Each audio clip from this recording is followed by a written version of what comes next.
everybody. Thank you for joining the GSMC Hoops and Heels Women's Sports Podcast, brought to you by the GSMC Sports Network. My name is Samantha Genzer. I'm going to be your show host for you today. We have a very exciting show for you guys. We are first going to be covering the recent WNBA games, the teams that qualified for the CrossFit Games, those that already qualified for Team USA for the upcoming Paris Olympics, the Roland Garros and the Internationaux de Strasbourg competition, and make sure you guys stay till the end to hear about the top 10 best PWHL players. Before we begin, I wanted to ask you guys to like and follow the show, and to become a part of our show to tip and donate using the link gsmcpodcast.net.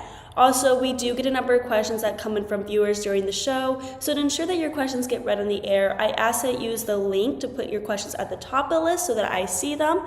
Also, it really does help the show, and we really do appreciate it. Once again, the link is gsmcpodcast.net. Okay, now let's get started. I hope you guys enjoy today's content. Okay, we're first going to be talking about the recent WNBA games, a little recap of it all. There is some drama that we need to unfold, some injuries that we need to talk about. So we're just going to dive right into it and get started. So, as we know, it's the beginning of the 2024 WNBA season, and the games that have been taking place so far have been really interesting, especially with the rookies, and I'm excited to talk about them, especially with all these amazing new players, and the team's dynamics have definitely shifted from last year. So we already talked about Tuesday, May 14th, Wednesday, May 15th, and Thursday, May 16th games when we reviewed how the rookies' debut games went. I recommend that you check out those videos. You get like an analysis, however you say that word, of how the rookies did. It's really interesting. But today we're going to be covering Friday, May 17th, Mystics v. Sun and Storm v. Lynx games. Saturday, May 18th, Liberty v. Fever, Aces v. Sparks, and Dream v. Mercury games. Monday, May 20th, Sun v. Fever games. And lastly, Tuesday, May 21st, Mystics v. Sun, Wings v. Dream, and Mercury v. Aces games. So let's start off with Friday, May 17th, Mystics v. Sun game. The Sun won the game 84-77. I'm so sorry. Okay, my bad. Sorry, technical issues here. Anyway, Dawana Bonner and Jejoni Carrington dominated the game with 22 and 21 points respectively. Even though the Mystics did end up losing the game, rookie Julie Vanloo did pretty well, and she scored 12 points, and 12 points was really good for the amount of time that she played. And then the other game that night was where the Storm went head-to-head with the Lynx. And here the Lynx won the game 102-93. Napheesa Collier led in points for the team, scoring a total of 29 points.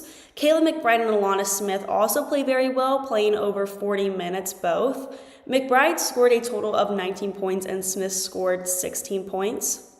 Now moving on to the games on Saturday, May 18th, the New York Liberty and Indiana Fever went head-to-head, and Fever lost terribly last week, but this game they did a lot better, only losing to Liberty 91-80. Even though they still lost, it was a much better loss than the other game against Liberty. Caitlin Clark scored a total of 22 points, 8 assists, and 6 rebounds. Jonquel Jones, who received a rapturous ovation following the game, posted a double-double with 14 points and 12 rebounds. The attention and scrutiny surrounding Clark has only made that charge more challenging for her. And Jones said after the game, "The media needs to give her some time and grace to develop as a player. Her impact will be tremendous as she grows and matures."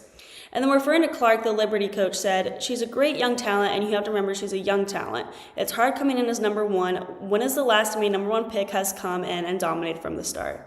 And I totally agree with that. There has been so over-the-top expectations for Caitlin Clark, but still this was a good game for her and everything. It's just a lot of critics have expected the Fever to just make this huge comeback immediately with Caitlin Clark and the team, and that's just not really how a team sport in general works. So it's just interesting to think like that and just see from both perspectives for sure. The next game that we're going to talk about was a very, very close game with the final score of 89-82. The Aces won this game with 89 points. Sparks lost with 82 points. Derica Hamby scored 29 points. Wow, 90 points, that'd be crazy. 29 points, really helping the Sparks. On the other hand, multiple Aces players had a great game. Jackie Young and Asia Wilson both scored 22 points, and Wilson really dominated the rebounds, getting a total of 10 rebounds. Young dominated in assists with a total of 11 assists. Chloe Plum also had a good game, scoring 17 points. Let's also talk about the Dream v Mercury game, which ended in such a close score of 88-85. So once again, another super close game. The Mercury ended up winning. This game was really significant as Kahleah Copper scored a career-high 38 points. Cheyenne Parker-Tyus had 11 points and Alicia Gray had 10 in the fourth quarter as the Dream, down 70-60 with 8 minutes and 43 seconds to play, charged back to lead 81-74 at the 4-minute and 11-second mark. A layup by Parker-Tyus produced Atlanta's first lead of the game at 73-72. Diana Tairasi had 15 points and Cunnington had 10 for the Mercury. Copper and Tairasi combined for 23 points, but Ryan Howard kept the Dream in it with 21 points total, going 4 of 5 on three-pointers. Next up on Monday, May 20th, where the Sun and Fever played against each other.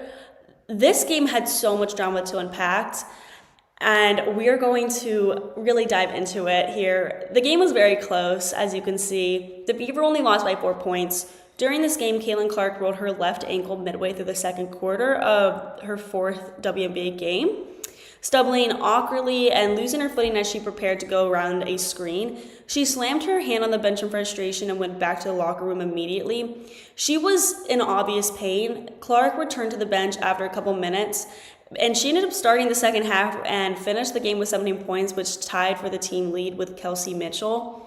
Tyesha Harris scored 13 of Connecticut's final 18 points Monday night, including 2 free throws with 10.9 seconds left, and the game tied to give the Connecticut Sun an 88-84 victory over still winless Indiana Fever. Harris finished with 16 points total in the end, though. Clark said, "I think you could see the progress that we're making, and that's why this one hurts a lot. We were right there, and we had plenty of opportunities to go win the game, and you don't. We've played the top teams in the league, and we were right there with the Sun today." And that's totally true. They definitely had made a lot of improvement, and we've seen them based on the game that they played. I mean, if you look at their New York Liberty game, they didn't lose as nearly as much they lost before, and this game they definitely played a lot better than their first game. So there is improvement there. It just does suck to see that they have not won yet, but I'm thinking that they are gonna hopefully get an opportunity there. The result has been a predictably difficult learning curve. 4 straight losses, the first 3 by double digits, for a young team led by the newest star who played in front of yet another sellout Monday night. So the pressure really is on. And then yesterday, May 21st, the Mystics v Starks game ended so incredibly close. As you can see, a lot of these games are very close, with the Sparks winning 70-68. Lexi Brown scored 20 points, and rookie Cameron Brink led a defensive effort that 3 times did not allow a clear shot in the final possessions. With Los Angeles leading 67-66, Washington had the ball and called timeout with 24.7 seconds left and 9 seconds remaining on the shot clock. They did not get a shot off. The Sparks then made 3 of 4 free throws and led 70-68 before the Mystics went to Shakira Austin in the paint for a chance to tie the score. Brink stripped her of the ball as she attempted to shoot, then Brink blocked the shot after the loose ball came back to Austin. With 0.3 seconds left, the Mystics inbounded to Austin again in the paint, but she did not get a shot up against Brink's defense. The score was tied at 55 entering the fourth quarter, then Stephanie Dolson gave the Sparks the lead for good at 58-55 when she hit a 3-pointer with 9 minutes remaining. Los Angeles went on to lead 65-58, before the Mystics got their first field goal of the final period. A driving layup by Aaliyah Edwards with 4.5 minutes remaining. The Sparks led 24-23 after 1 quarter, then the teams combined to score only 21 points in the second period. Washington took a 30-29 lead on a 25-foot 3-pointer by rookie Julie Van Loo in the midst of an 11-0 run that covered 6 minutes of playing time. The Mystics led 36-32 at halftime. Brown's 20 points included 3 3-pointers, and she added 6 assists. Derica Hamby had 17 points and 18 rebounds, and Kia Nurse scored 13. Brink, the number 2 pick in the recent WNBA draft, had 4 points and 8 rebounds and was credited with 4 blocks. This was a really good game for her, and she was really, really fun to watch on the court. And then Wings v Dreams game ended in a win for the Dream, 83-78. For the Dream, there was not a single player that truly dominated the court, and instead all the players had a good amount of points. That's not a bad thing. I'm not saying that's a bad thing. It's always a good thing when all the players do great, you know. The highest number of points in the Dream was 21 points by Alicia Gray. For the Wings, rookie JC Sheldon played very well, playing a total of 15 minutes and scoring 2 points. She also had 3 assists, which is good for a rookie and really good considering she only played 15 minutes. Lastly, we're going to talk about the game Mercury v Aces, which ended in a total score of 98-88. This was the most interesting game, in my opinion, to watch these past 4 days. Kahleah Copper scored 37 points, and the Phoenix Mercury handed the 2-time defending champion Las Vegas Aces their first loss of the season. The Aces, down 15 with 5.5 minutes to play, had pulled with the 90-88 on Kelsey Plume's 7 3-pointer seconds earlier. Copper added a steal and a layup, and Natasha Cloud and Sophie Cunningham both had a pair of free throws as the Mercury scored the last 8 points of the game that had 14 lead changes through 3 quarters. Suggs Sutton added 12 points and Cloud 11 for the Mercury. Plum had 27 points for the Aces. Jackie Young added 23, and Asia Wilson had 21 with 13 rebounds. This game was so particularly interesting because, I mean, I wouldn't say Mercury is an underdog here in the league at all, but I mean, when you look at the Aces, you expect them to win, and it was definitely an interesting game seeing the Mercury win. I don't know. I really like it when you don't expect a team to win, and they're like, oh my gosh, they won. Like, I feel like it's so interesting, and it makes the game a lot more fun. Especially, like, this wasn't like, I mean, it is a close game, 10-point difference, but it could have been a 2-point difference, a 1-point difference. Like, this is a 10-point difference. Like, that's pretty insane that Mercury beat the 2-time champs, Aces, this early in the season. Despite the win, though, Deanna Taurasi struggled throughout the game, only scoring 9 points on 3 of 13 shooting. Late in the second quarter, with just over a minute remaining, an altercation broke out between multiple players from both teams. The argument started after things got a little heated between Jackie Young and Sophie Cunningham. Taurasi and Plum ended up, or Plum. Wow, that was so weird. My brain just turned off. Taurasi and Plum ended up in the middle of the altercation along with several others. So that was another reason why the game was so interesting. There are some heated arguments over there. So we're now going to switch over to talking about CrossFit, but before we begin, we are going to take a short break, so I will see you guys very soon.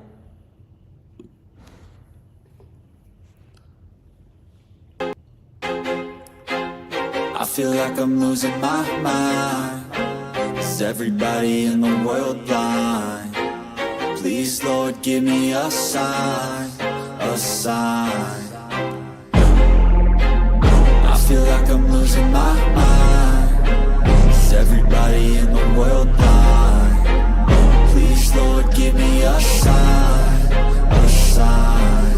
I wanna be the greatest. Everybody on the fake shit. I look around and feel like everybody is the fakest. I make this every day and I'm impatient, hoping one day I blow up from the basement. Statement, the top is so vacant. I don't hear shit that I think is amazing. Waiting for my day when I'm playing sold out shows for 1,000 faces. Hey, give me that crown, get in my way and to be put down. It ain't your place, all this my town. If I want that shit, then I'll get it right now.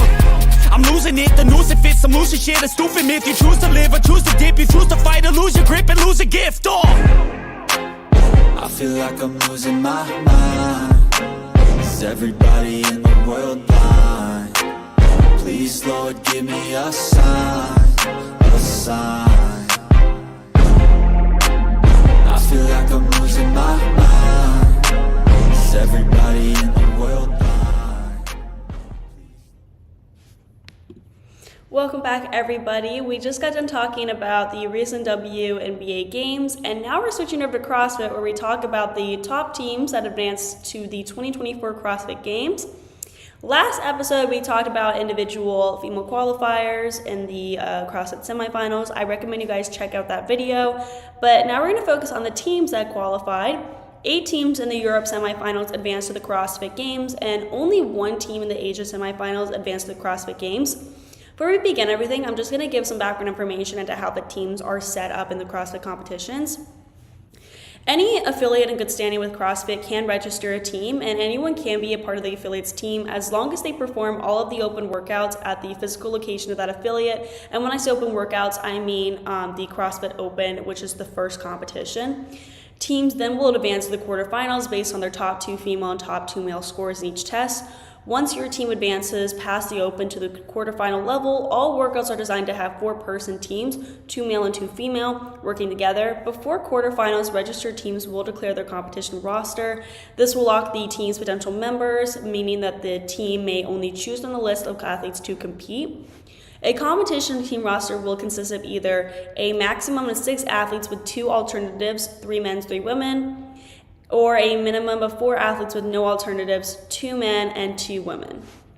So now moving on, the workouts for the team divisions are different from the individual division workouts. So we're just going to quickly just review them so everything makes a lot more sense. So for the first workout, it is for time, so what team finishes the quickest or in the least amount of time wins. The workout includes 30 rope climbs, 120 wall-facing handstand push-ups, 150 calorie echo bike, and 48-foot handstand walk each. And the second workout, it is for max load, or whoever can lift the most. It includes 3 cleans, 2 front squats, and 1 barbell jerk. Workout 3 includes 5 rounds for time. Each round includes an 800-meter run and 15 worm thrusters. A worm thruster is kind of hard to explain, but it's basically where each rep starts with the worm, which is just a huge, long, heavy weight thing, like looks like a log, like it's like a huge bean bag that goes over all 4 athletes' shoulders. All athletes must be facing the same direction with the worm on the same side of the shoulder. The team then lowers to the bottom of the squat with all 4 athletes meeting with hip crease below the knees at the same time. Moving on to workout 4, it is judged based on time as well. The team is split up in teams of 2 and each pair includes 1 male and 1 female. Pair 1 has to do 3 rounds of 30 calorie row and 30 overhead squats, and then pair 2 does a 90 calorie row and 90 overhead squats. The female teammates must use a weight of 125 pounds and the male teammates use a weight of 185 pounds. And then lastly, in workout 5, it is 4 rounds for time. All 4 rounds include 5 synchronized muscle ups with pair 1, and then 5 synchronized muscle ups with pair 2, 10 worm clean and jerks, 15 synchronized burpees over the worm, and 1 section worm walking lunges. Now let's get into the teams that qualified, starting with the Asia Semifinals because there's only 1 team that qualified. The team that qualified is the KT CrossFit Kahleah team. An event I'm sorry, guys. I'm there we go. In event 1, the team placed first with a time of 16 minutes and 57 seconds. In event 2, the team placed first again, lifting a total of 975 pounds. In the third event, the team placed first with a time of 25 minutes and 16 seconds. In the fourth event, the team placed second with a time of 15 minutes and 49 seconds. And lastly, the team placed first with a time of 13 minutes and 8.44 seconds in the fifth event. The people on the team are Ison Sarasova, Alexander Pluishkin, Andrei Fedotiv, and Kamila Takieva. In the CrossFit Opens, the team ranked second in Asia and 34th worldwide. And then in the quarterfinals, the team ranked 9th worldwide and first in Asia. Looking at the worldwide rankings, it is clear the team has undergone significant improvements. Whether it is because of training or team dynamics, the team is definitely a lot stronger, and in the CrossFit Games, it will be interesting to see how fierce they will be in the competition. Also, it isn't much of a shocker when looking just at these placements that they are the team that qualified from the semifinals, because they literally dominated the entire competition, getting first in all but one event, and in that event that they didn't get first, they got second. So that's pretty insane. Now let's talk about the teams that qualified in the Europe semifinals. For the sake of time, we're just going to go over the places each team finished in each event instead of times. Team CrossFit Prestanda Krieger finished in first. They really dominated the competition. In event 1, they finished in 5th. In event 2 and 3, they finished in 3rd. In event 4, they finished in 1st. In event 5, they finished in 6th. Their team members are Alexander Alebro, Lisa Anderson, Marcus Skoglan, Maria Langfors, Verena Evelyn Reimers, and Victor Langsfed. And the Open, the team finished in 5th in Europe and 13th worldwide. And then in the quarterfinals, they finished 1st in the Europe region and 4th worldwide. They have always been dominating the competition, so to me, it is not a shock that they are going to the CrossFit Games. I would say that the competition in Europe, I mean, just if you just look straight at these placements, like you can see it's more close competition, considering that they're not just getting first across all board. So it isn't a shock that they're going to the CrossFit Games for me, but at the same time, it's a little bit of a shock that they got first. Not a shock, but just like, wow, that's like, I wouldn't have been able to really predict a team that would have been placed first in the CrossFit semifinals, if that makes sense. I don't think that made any sense, but in my head it made sense. I'm sorry if that made no sense. And second place was CrossFit Walleye Orca, where they finished in 8th in event 1, first in event 2, 6th in event 3, 3rd in event 4, and 12th in event 5. Alice Mill, Elliot Simmons, Jamie Simmons, Christoph Horvath, Mia Hesketh, and Victor Longdell are the team members. In the Opens, the team ranked 4th in the region and 12th worldwide. In the quarterfinals, they ranked 3rd in the region and 7th worldwide. So just like the first place team, they were very much stiff competition, fierce competition. They were always doing good, always dominating. So this is not much of a shock that they did qualify to the CrossFit Games. And third place was CrossFit Oslo Kringer PSL, where they finished in 2nd, 1st, 13th, 2nd, and 19th place in each event, respectively. The people on the team are Andreas Opsahl, Ivan Dahl Ringard, Ingrid Tondell, Leon Wagenech, Marie Rongstad, and Vesli Moe Kolstad. The team finished 9th in the region and 29th worldwide in the Opens, and then in the quarterfinals, the team placed 6th in the region and 22nd worldwide. So clearly they kind of really snuck their way in there in the semifinals. These placements are still really good. I'm not saying they're not, but it's not as tight as the other two teams that we just went over. Like, you would have thought they probably would have been in the top 10, but not in 3rd place. So I don't know, maybe they improved, maybe they got stronger, who knows, but it is really impressive that they were able to come from 29th worldwide in the Opens to 3rd in the semifinals in their region. In 4th place was Team CrossFit Oslo Krieger BLST, where they finished in 4th, 13th, 5th, 12th, and 2nd place in each event, respectively. The team roster includes Andreas Timonez, Benjamin Buhar, Ingrid Hodnemer, Marius Tinglen Peterson, Oda Lundekvam, and Ragnhild Same. In the Opens, they finished in 26th place in the region and 58th place worldwide. And then in the quarterfinals, they placed 21st in the Europe region and 53rd worldwide. Their placement in the Open and quarterfinals really show that they have improved since the last two competitions. It is really impressive that they placed 5th in the semifinals when they did not even place in the top 10 in the Europe region in the last two competitions at all, and not just saying worldwide in the Europe region themselves. So their placing top 10 right now is really, really impressive. Team CrossFit Butchers Lab Flag finished in 5th place. They finished in 7th. Oh my gosh, I think I said... Yeah, last time I meant to say that they finished in 4th. If I said that they finished in 5th. Though, I think I might have mixed... I think I might have said 4th. Now I can't remember. But the other team, I meant to say that it was really impressive that they placed 4th when they didn't place in the top 10 in the other two competitions. Anyway... Team CrossFit Butchers Lab Fleck finished in 5th place. They finished in 7th, 13th, 4th, 6th, and 8th place in each event, respectively.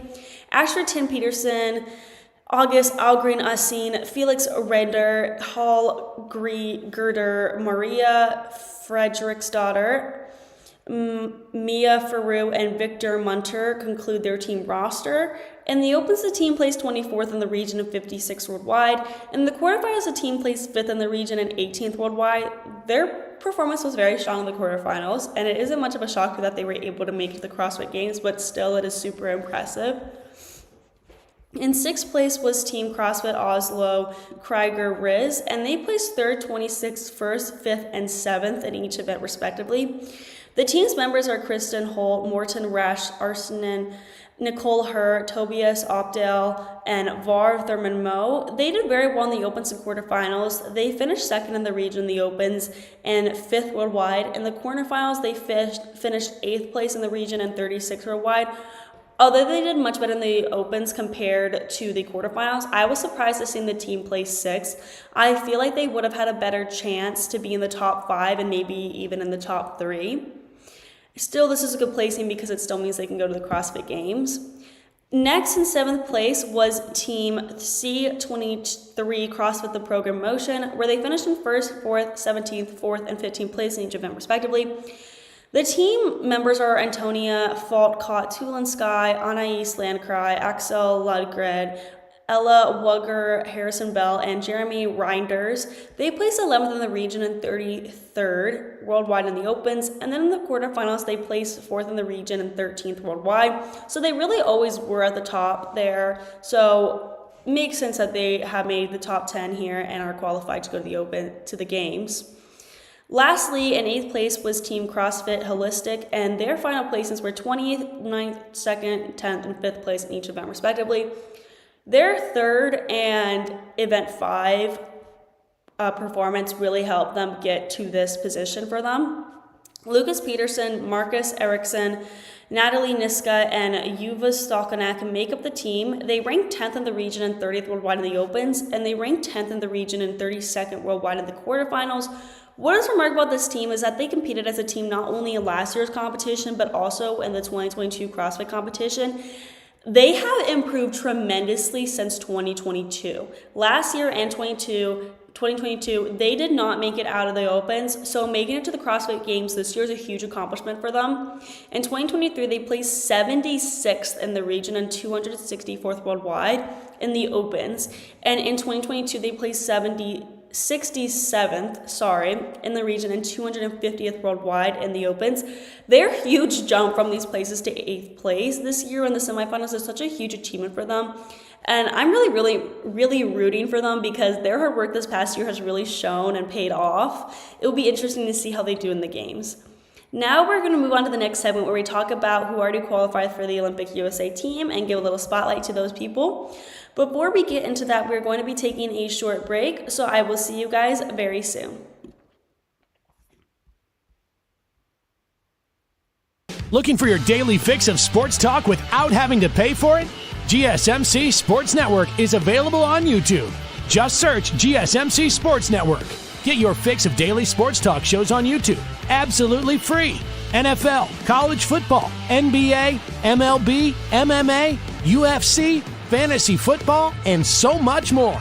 GSMC Sports Network has shows running all day long, with new sports shows starting every 2 hours. Just like on your favorite cable sports channel, except GSMC Sports Network is absolutely free. Just search GSMC Sports Network on YouTube to catch one of your new favorite shows, like the GSMC College Football Podcast, Chip Shot Football Podcast, Hoops and Heels Women's Sports Podcast, GSMC Basketball Podcast, and so many more. Check it out for yourself. GSMC Sports Network, now available on YouTube absolutely free. Search GSMC Sports Network on YouTube right now. Hello everybody, welcome back. So we just got done talking about the teams that advanced to the CrossFit Games from the CrossFit semifinals, and we are now going to be talking about the already qualified people for the Team USA Olympics team. Before we begin, I just wanted to give you guys a reminder to like and follow the show. I meant to do this last segment. I'm sorry that I did not get to it. And also to become a part of our show, to tip and donate using the link gsmcpodcast.net. Also, this puts your questions and comments at the top of the list so that I read them. They get read on the air, they get answered, everything. So make sure you use the link gsmcpodcast.net for that. Okay, now that we got that out of the way, we are going to start talking about the Olympics. I love talking about the Olympics. It is like the best time of the year. It is the best holiday out there. We already talked about those that qualified for archery, beach volleyball, fencing, cycling, canoeing, and kayaking, and badminton teams. We are now going to focus on wrestling, taekwondo, tennis, table tennis, and surfing. So first up, let's talk about wrestling. Okay. Kennedy Blades, Emma Elor, Sarah Hildebrandt, Helen Morales, Kayla Miracle, and Dominic Parrish qualified for the USA team. Kennedy Blades made a splash in the wrestling world as a youth competitor. Her journey in wrestling began in Illinois, where she quickly distinguished herself through her dedication and natural talent. She competed successfully at the high school level, often against male competitors, showcasing her skill and determination. Blades has accumulated several impressive achievements early in her career. She has excelled in various national and international competitions, often dominating her weight class. Among her notable accomplishments is her performance at the Junior World Championships, where she has clinched medals, demonstrating her talent on an international stage. Looking ahead to the upcoming Olympics, Blades is considered a strong contender for the U.S. wrestling team. Her previous performances in international tournaments have set a solid foundation for her Olympic aspirations. Given her track record and ongoing development, she is likely going to be a significant threat to her competitors in her weight class. She is known for her aggressive and dynamic wrestling styles, and she combines physical strength with technical skills, which allows her to dominate on the mat. Emma Elor began wrestling at a young age and quickly demonstrated exceptional talent. Her early exposure to the sport was influenced by her participation in various national and international youth competitions, where she consistently outperformed her peers. Among her remarkable accomplishments, Elor has secured several national titles and has made a significant mark in age group world championships, showcasing her dominance in her weight class. Her success at such a young age in these high-caliber competitions highlights her potential for future greatness. Elor is known for her aggressive wrestling style, characterized by powerful techniques and a relentless approach. Her ability to control matches and execute decisive moves has been a key to her success. She excels in both freestyle wrestling tactics and the mental aspect of competition, maintaining focus and determination throughout her matches. Then we got Sarah Hildenbrandt, who began her wrestling career in Grand Grand, Indiana. She competed at King University in Tennessee, where she became a multiple-time Women's Collegiate Wrestling Association national champion. She has been a consistent performer on the international circuit, winning medals at various prestigious tournaments. Notably, she has secured medals at the World Wrestling Championships, including a silver medal, which has been a highlight of her career. Also, she represented the U.S. at the Tokyo 2020 Olympics, where she competed valiantly and reached the bronze medal match in her weight category. Hildenbrandt excels in both offensive and defensive aspects of wrestling. Her quick movements and ability to anticipate her opponent's actions make her a formidable competitor. She effectively uses her agility to maintain control and secure points during her matches. Then we have Helen Maroules, who began her wrestling career in Maryland, and she also competed against boys in high school. So you can see a lot of these people did not let the fact that you did not have a female and male wrestling team in their high school stop them, which is very, very inspiring. She attended Simon Fraser University in Canada, where she continued to excel in wrestling there. Maroules edged her name in the history books at the 2016 Rio Olympics by winning the gold medal in the 53-kilogram category. This victory was particularly significant as it marked the first ever Olympic gold medal for an American woman in wrestling. She overcame legendary Japanese wrestler Saori Yoshida in the final, which was one of the most remarkable upsets in Olympic wrestling history. Also, she has multiple medals from the World Wrestling Championships, including gold medals. She's known for her incredible technique and mental toughness, and Maroules excels in executing precise and effective moves. Her wrestling style is characterized by aggressive attacks and smart defense, allowing her to control and pace the flow of her matches effectively. Given her experience, skill level, and previous performances, she is expected to be fierce competition in the Olympics, potentially adding to her impressive legacy already. Kayla Miracle's wrestling career began in Indiana as well, where she was also one of the few girls to compete in high school wrestling against boys. She then attended Campbellsville University in Kentucky, where she excelled in the women's wrestling program. Miracle won multiple Women's Collegiate Wrestling Association national championships. Also, she has secured spots on U.S. teams for world championships and has even medaled in these events. Miracle competed in the Tokyo 2020 Olympics, where she represented the U.S. in the women's freestyle wrestling event. She's known for her aggressive and dynamic wrestling style. She combines technical fitness with physical strength, making her a great opponent on the mat. Her ability to execute complex techniques and adapt to her opponent's strategies is a key aspect of her success. Lastly, we have Dominique or Dom Parrish, who excelled in collegiate wrestling at Simon Fraser University. She secured multiple national titles in the Women's Collegiate Wrestling Association. Parrish has represented the U.S. in various international competitions, consistently performing well and often reaching the podium.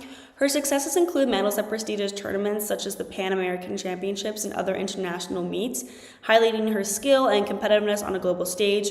Known for her technical precision and strategic approach to matches, Parrish excels in creating scoring opportunities through her agility and tactical intelligence. Her wrestling style is characterized by quick movements and effective use of angles to outmaneuver opponents. Next, we're going to talk about those that qualified for the taekwondo team. And those female athletes are Faith Dillon and Christina Teachout. There we go. Dillon's style in taekwondo is characterized by her quick reflexes and technical proficiency. She excels in both the sparring, also known as, and I'm going to try to pronounce this the best I can, Kyoryugi. I'm so sorry, guys. Kyoryugi, and forms also known as Pumse. Aspects of taekwondo, and that showcases her versatility and a deep understanding of the sport's fundamentals. Her tactical approach to matches and her ability to read opponents' movements contribute significantly to her success. The level of success achieved by athletes like Dillon requires intense training, focus, and discipline. Her regimen includes comprehensive physical conditioning, technical drills, and strategic planning, all tailored to maximize her performance in competitions. And then Christina Teachout, who won bronze in the 2023 Pan American Games, 2023 WT President's Cup, and 2023 World Taekwondo Grand Prix Challenger. She also placed 9th in the 2023 World Taekwondo Grand Prix and won gold in the 2023 World Taekwondo Grand Prix Challenge and the 2023 15th Costa Rica Taekwondo Open Championships. And then she won silver in the 2023 Spanish Open and 2023 Pan Am Series. All of these competitions are very recent, so it was clear that she is going to be a fierce competitor in the Olympics. Let's move on to tennis, where there is just one person that is qualified to compete on the USA team, and that person is no shocker, Coco Gauff. Obviously, there will be other people that will be qualified on the team, but this is just what they have so far.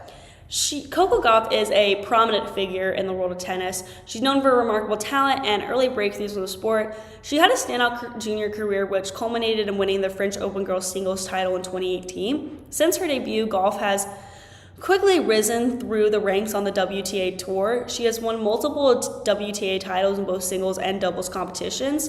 Her game is characterized by power for serve, excellent speed, and a mature tactical approach, which is remarkable given her young age. Gauff has consistently performed well at Grand Slam tournaments. Her ability to compete at the highest level was evident when she reached the quarterfinals of the 2021 French Open and the finals of the 2022 French Open in singles. Also, she is known for her aggressive baseline play, effective use of her forehand and backhand, and mental toughness on the court. Her athleticism allows her to cover the court exceptionally well, and her competitive spirit often gives her an edge in tight matches. I'm excited to see her in the Olympics for sure. Now let's talk about table tennis. Rachel Sung, Amy Wang, and Lily Shawn all are qualified to compete on the USA Olympic team. Rachel Sung has participated in numerous national and international tournaments.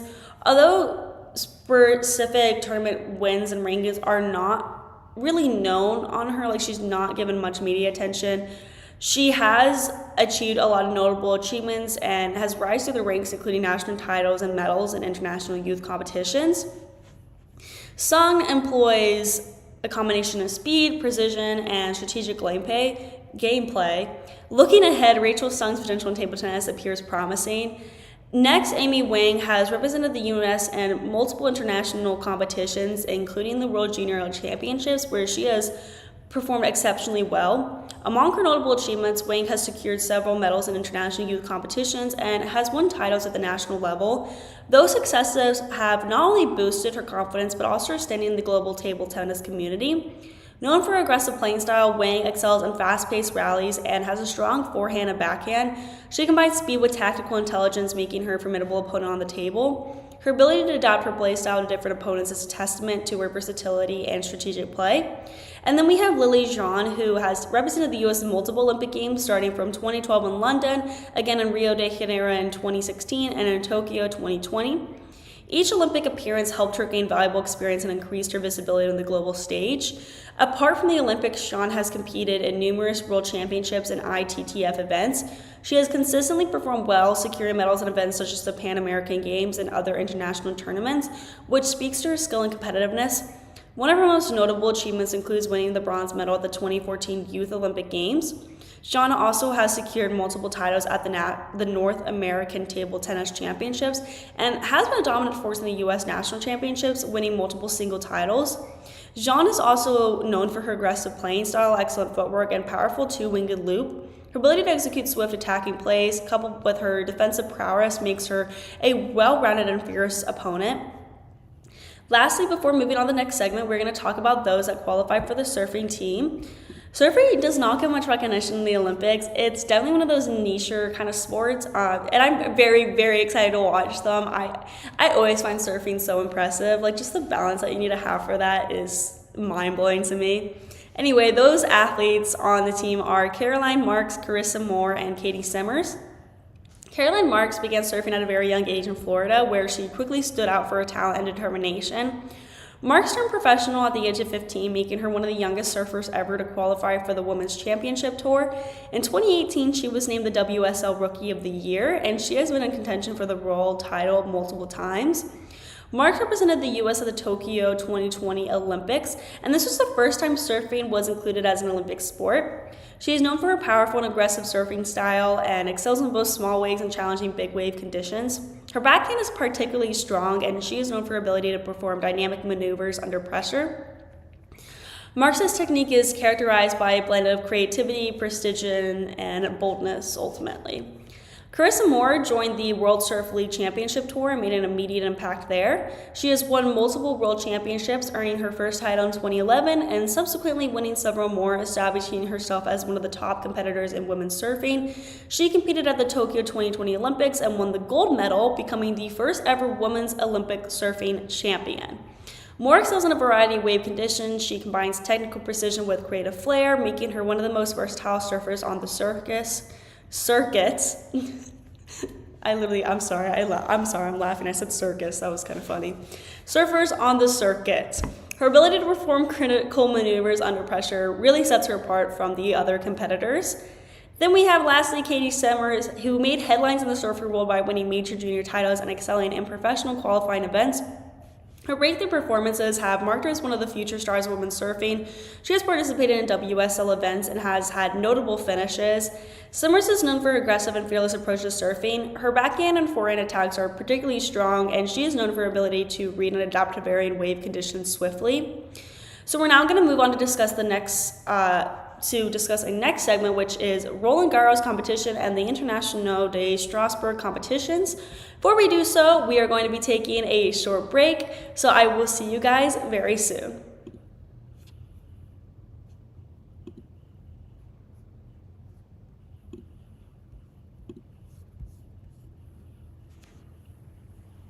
For the best and latest podcasts available anywhere, go to the podcast app on your cell phone and type in GSMC to access free content-rich podcasts on health and wellness, book reviews, sports, entertainment, relationships, social media, movies, technology, finance, and even weird news. Subscribe and download the GSMC Podcast Network's family of shows, available everywhere podcasts are found.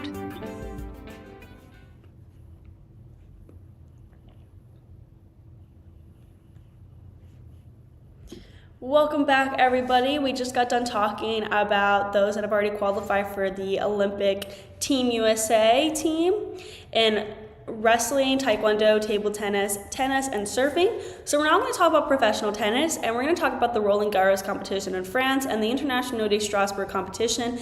I am sorry if I'm pronouncing that wrong. I also have a lot of names in this segment, and I already want to apologize if I butcher some names. So let's just get started right into this segment. Starting with the Roland Garros competition, Sara Errani, the 2012 Roland Garros runner-up, was among the victors of 2024's first qualifying round. The 23-year-old Italian came through 6-3 and 6-4 in 1 hour and 28 minutes against Ann Lee. The number one qualifying seed this year, Errani, is making her 17th appearance at the tournament, having made her qualifying debut in 2007. The 37-year-old Italian is fresh off claiming the Rome doubles titles last week alongside Jasmine Paolini, who her first doubles crown at WTA 1000 level or above since 2014. Two French women spurred on the Oh my goodness, I'm so sorry, guys. My brain shuts down and I forget how to pronounce everything. Parisian crowd turned their matches around from the brink of defeat. On Monday, former number 90 Harmony Tan fended off 5 match points en route to outlasting Nastasia Schonk The matches ended with the scores 6-7, 7-6, and 6-3. Ton, who famously defeated Serena Williams in the 23-time major championship final Wimbledon match in 2022, had squandered 2 set points to drop the first set to Schank, the 2021 Wimbledon junior finalist, but Ton saved 2 serving at 4-5 in the second set, 3 more serving at 5-6, and then pulled away in the decider. On Tuesday, wildcard Alice Tubello also pulled off a remarkable escape to defeat Chinese Taipei's Yang Jiayi 5-7, 7-6, and 6-1. From 2 match points down, Yang held her first match point serving at 6-5 in the second set and her second in the tiebreak, but missed on the forehand both times. The 23-year-old Tubello will face Irani next. Number 13 seed Mai Hantama saved 7 match points in the contest full of twists and turns to get the better of Caro Zhao, 7-5, 5-7, and 7-5. I'm so sorry, guys. Hantama won the first set from 5-3 down and missed her first match point serving at 5-4 in the second set. From 5-2 down in the third set, Hantama won the last 5 games in a row, with all 7 of Zhao's match points coming as the Canadian served at 5-3. Romania's Miriam Bulgaru also saved 1 match point as Aliona Falei served at 6-5 in the third set, triumphing 6-4, 5-7, and 7-6. Irani led a strong showing from seeded players. Among them were number 2 Julia Riera, who needed just 53 minutes to speed past Natalia Stevanovic 6-0 and 6-2 on Monday. The Argentinian will play Town in the second round. And also number 5 Jewel Naimir, the 2022 Wimbledon quarterfinals, who enjoyed the quickest victory of the first round with a 6-0 and 6-1 rout of Laura Iona Parr in 44 minutes. Parr was playing for the first time since Wimbledon 2022 and had been the last direct entry to the qualifying draw. Naimier will next face Lauren Davis, who defeated Simona Walter 7-5 and 6-2. And then also number 9 Mayuka Uchijima, who extended her winning streak to 60 matches by defeating Lithuania. I'm so sorry, it's like thundering right now. That scared me. Lithuania's Justina Mikulskite 6-2 and 6-1. The Japanese 22-year-old made her top 100 debut this week after winning 3 consecutive ITF titles. And then number 16, Rebecca Schwankova, is like Uchijima, a brand new face in the week's top 100 after reaching the 4th round of Rome as a qualifier. The Slovak also sustained her strong form, dismissing 17-year-old wildcard Sarah Yv 6-4 and 6-1. Guys, I'm so sorry that I'm butchering so many names. Lucia Saric Bagaric took out number 7 Irina Rodionova 6-4 and 6-3, the highest seed to lose her opener. Croatia's Saric Bagaric was making her Grand Slam qualifying debut. The 20-year-old began 2024 with a 23-match winning streak and is now at a career high of number 185. Rodionova had been making a quick surface transition after reaching the Kurum ITF W75 finals last week on Japanese hard courts. Slovenia's Veronika Arharvek notched her first Grand Slam qualifying win 2-6, 6-3, and 6-3 again over number 14 Claire Liu. Liu had won the St. Gaudens ITF W75 2 weeks ago. Julia Adeva took out number 15 Amelia Arango 6-4, 2-6, and 6-3. The big hitting Adeva was making her Grand Slam qualifying debut then. And then, this is really interesting, 10 teenagers will continue their Roland Garros campaigns in their second round, and those include sisters Brenda and Linda Ferritova, who both advanced in straight set. Number 4 seed Brenda, who is 17 years old, raced past former number 43 Victoria Runkakova 6-0 and 6-3. And she will face 19-year-old Robin Montgomery, who won 6-1 and 6-2 over Ekaterina Marakova. Meanwhile, Linda, who is also 19 years old, defeated Irina Shermignovich 6-4 and 6-2 and will next play Stramkova. Marina Stakusek, who turned heads with her performance in last November's Billie Jean King Cup finals, won the first Grand Slam qualifying match of her career 6-1 and 6-4 over number 10 seed Marina Bastos Ribera. The 19-year-old Canadian will next face Antonia Rusick. A generational clash saw Petra Marchenko who is 18 years old, advanced 6-2 and 6-4 over two-time quarterfinalist Kahleah Copper.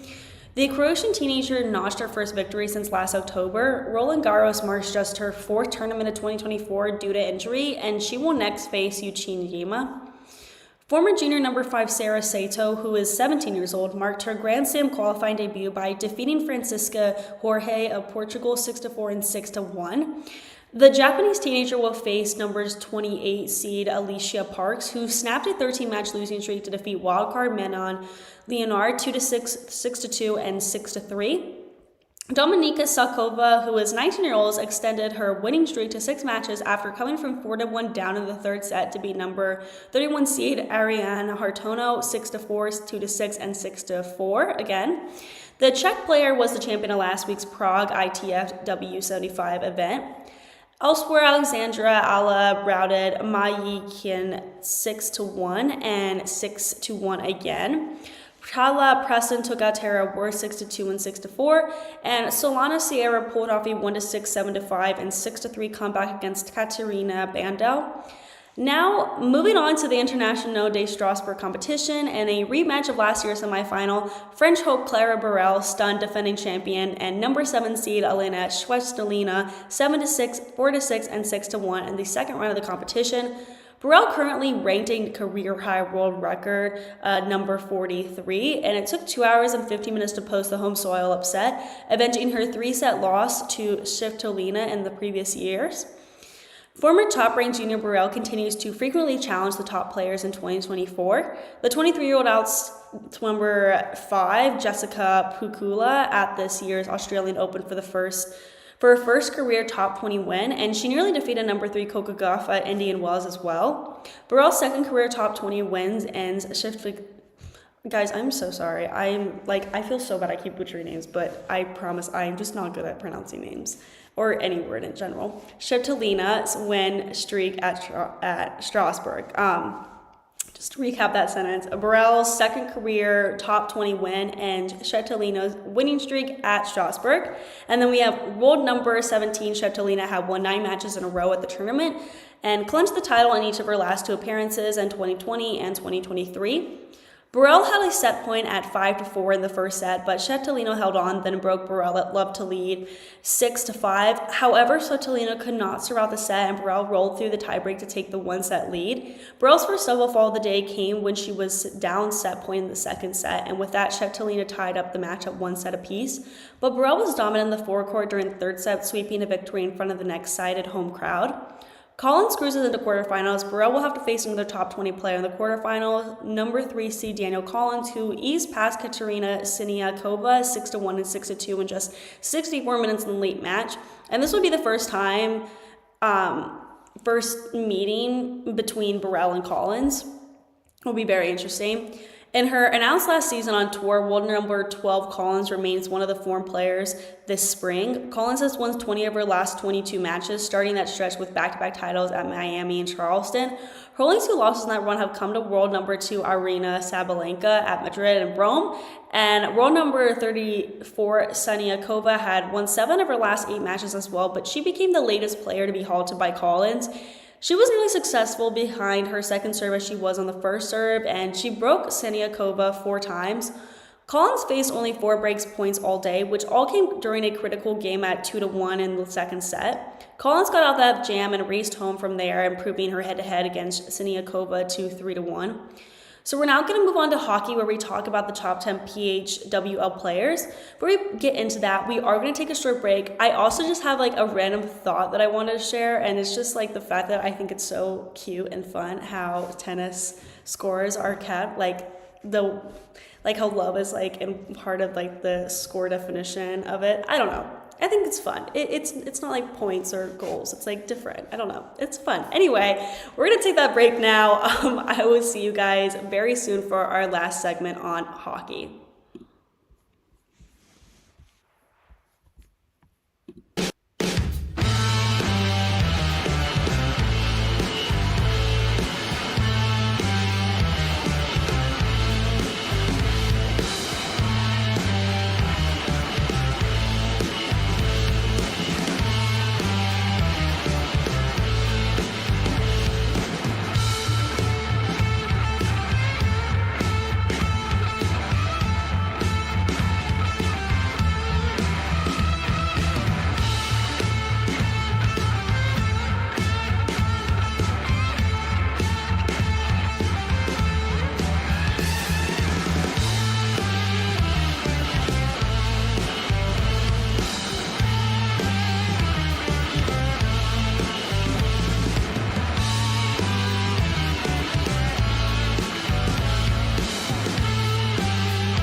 Hello guys, welcome back. So thank you guys for joining the last segment of today's episode. We just got done talking about Roland Garros and Strasbourg showcase, the tennis drama and the rising stars there.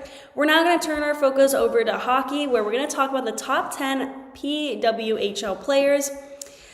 We have not talked much about hockey on this show yet, on this channel, so I'm super excited to get into this segment. Okay, we're just going to go ahead and begin, and we're obviously going to go down 10-1 because that is more fun and it gets more and more interesting as we go down. So bear with me. I like to make it fun with that. Okay, so at number 10, we have Michaela Grant-Mentis. She is from Canada and is known for her skill and tenacity on the ice. She has won numerous awards such as the Premier Hockey Federation MVP. Her impact extends beyond her individual achievements, as she is also a role model for young athletes, particularly in promoting diversity and inclusion in sports. Grant-Mentis has consistently demonstrated her ability to score and set up goals.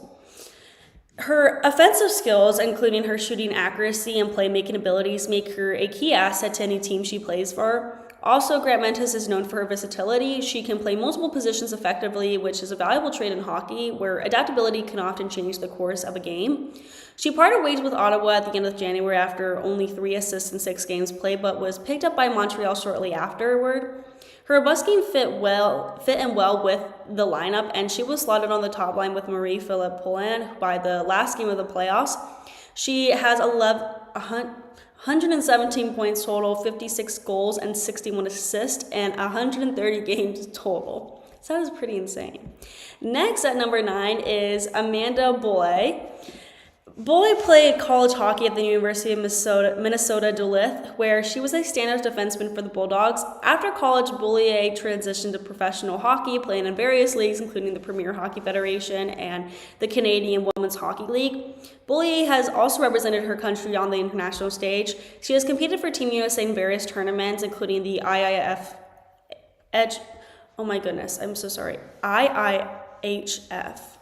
Women's World Championship. I'm sorry guys, abbreviations can be really hard sometimes. Throughout her career, Boulay has been recognized for her leadership both on and off the ice. She leads by example with her work ethic, dedication, and passion for the game, earning the respect of her teammates and coaches. While specific award details like MVPs or scoring titles might not dominate her resume, Boulay has been selected for All-Star games in the PHF, showcasing her skills among the elite players in the league. While at St. Louis University, having transferred from Minnesota Duluth at this time, she served as the team captain, demonstrating her leadership qualities. She was also recognized for academic achievements. At St. Lawrence University, she earned ECAC All-Academic Honors, reflecting her dedication both on the ice and in her studies, which is impressive. At number 8 is Callie Fratkin. Fratkin is from British Columbia, Canada. She played college hockey at Boston University, where she was a standout player. After college, Fratkin joined the CWHL, where she played for teams like the Boston Blades and the Toronto Furies. When the CWHL folded, she transitioned to the PHF or NWHL, whatever you want to have it be known as, because the title ended up changing. But anyway, she played for teams such as the New York Riveteers and the Boston Pride. I'm so sorry. My brain just shut off another time. Anyway, Fratkin won the Isabelle Cup championships with the Boston Pride.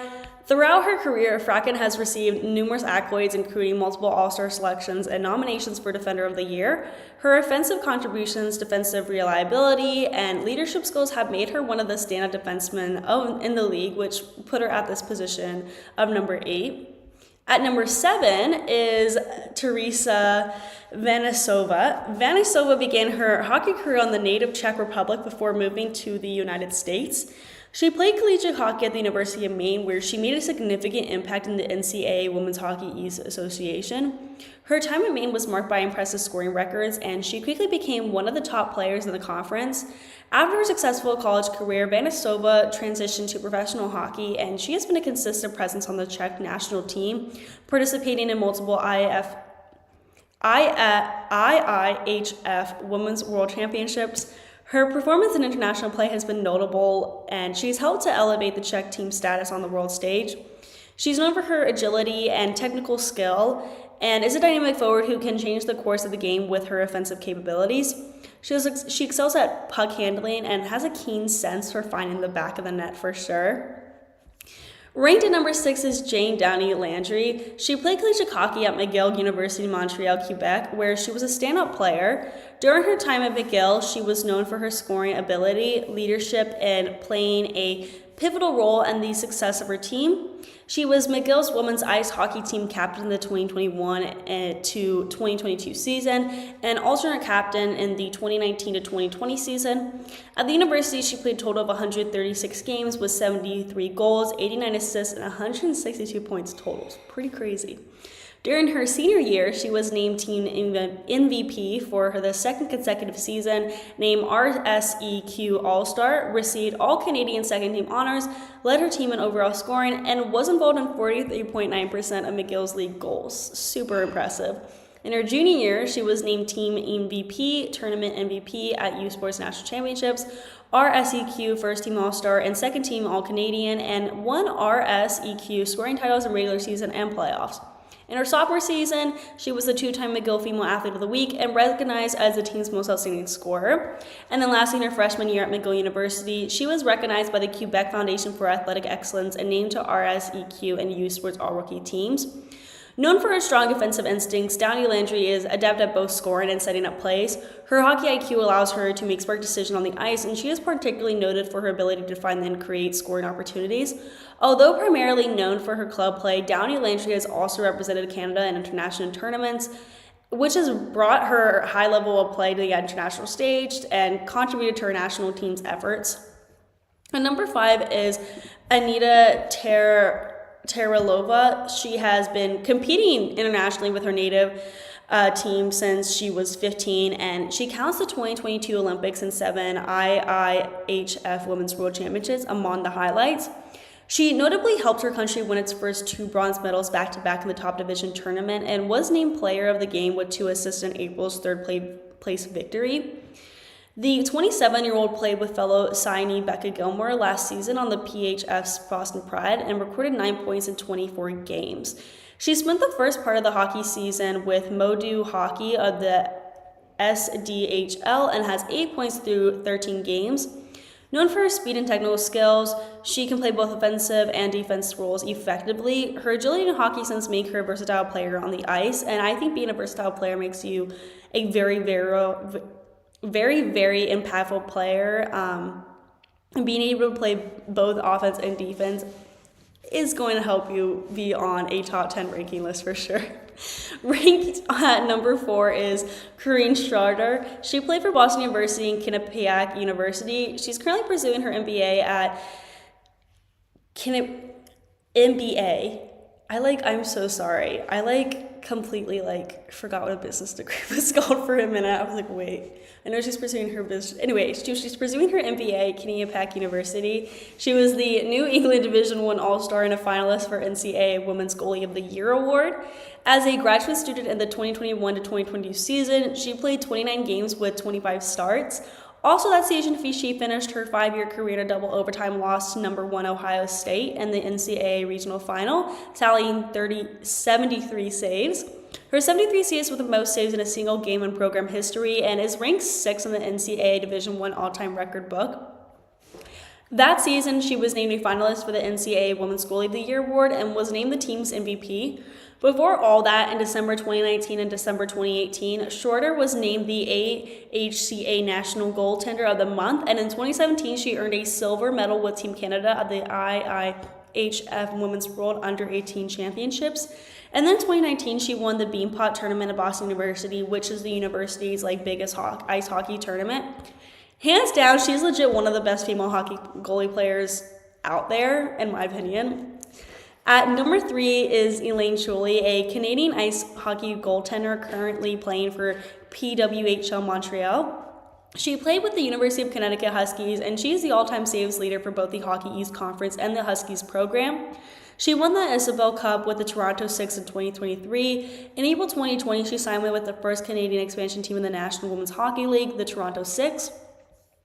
Starting in the Sixes' first game, a January 23, 2021 affair versus the Metropolitan Riveteers, Truly was recognized as the second star of the game in a 3-0 loss. Against the eventual Isabel Cup champion Boston Pride, the Six enjoyed their first win. Additionally, Truly competed as a member of Team Canada at the 2012 IIHF World Women's U18 Championships. Against Germany in the group stage, she posted a 6-0 shutout, and 5 days later, she posted a 7-0 shutout against Sweden in the semifinals, cementing herself as the top goaltender of the tournament. Her performance helped Team Canada sweep the tournament and win the gold medal that year. Known for her quick reflexes, excellent positioning, and ability to make high-impact saves, Truly is a critical asset to any team. She is also praised for her leadership qualities and composure under pressure, both crucial traits for a successful goaltender, and obviously, hands down, she's one of the best goaltenders out there in women's ice hockey for sure. Ranked in second place is Daryl Watts. She played for Boston College and then transferred to the University of Wisconsin. She made an immediate impact in the NCAA, winning the prestigious Patty Kazmaier Award as a freshman in 2018. Also, her 297 points ranked second in all-time NCAA scoring. This award is given annually to the top female college ice hockey player in the U.S. Her ability to score and assist and consistently place her among the top players in collegiate hockey. Watts has represented Canada at various levels in international competitions, including the U18 Women's World Championships, where she has helped her team to a gold medal. She's known for her intelligence on the ice, and Watts has excelled at finding and creating scoring opportunities. Her hockey IQ, combined with her technical skills, allows her to make plays that many other players would miss. She's also a reliable team player, contributing not just through goals and assists, but through her overall game plays. To add, the 24-year-old scored 7 points in 12 regular season games and then helped her hometown team bring the Isabel Cup to Canada for the first time. Super huge accomplishment. In very first place is Katerina Morozova. She played college hockey in the U.S., showcasing her talents at the University of Minnesota Duluth. During her time in the NCAA, she was recognized for her offensive skills and ability to play a pivotal role in the team's success. Following her collegiate career, Morozova transitioned to professional hockey, and her professional career has been marked by her consistent performance and ability to contribute significantly to her teams. Morozova has been a regular member of the Czech Republic national team, participating in numerous IIHF Women's World Championships.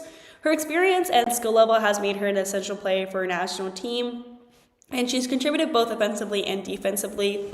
She's known for her playmaking abilities and excels at setting up scoring opportunities for her teammates.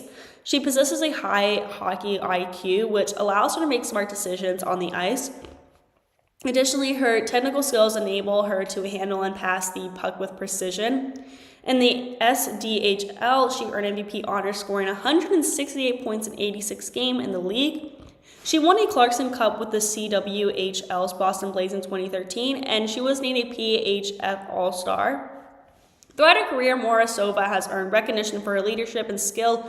Whether in international tournaments or in professional leagues, she has been a key player, often taking on a central role in her team's offensive strategies. She is by far ranked number one without a doubt. That concludes our show for today. Thank you guys so much for tuning in to the GSMC Hoops and Heels Women's Sports Podcast presented by the GSMC Sports Network. Your support means a lot to us, so please remember to subscribe to the show and leave a positive review. It really does make a difference. We also invite you to follow us on Facebook, Twitter, TikTok, and Instagram for more content and updates. Thank you guys once again, and have a wonderful day.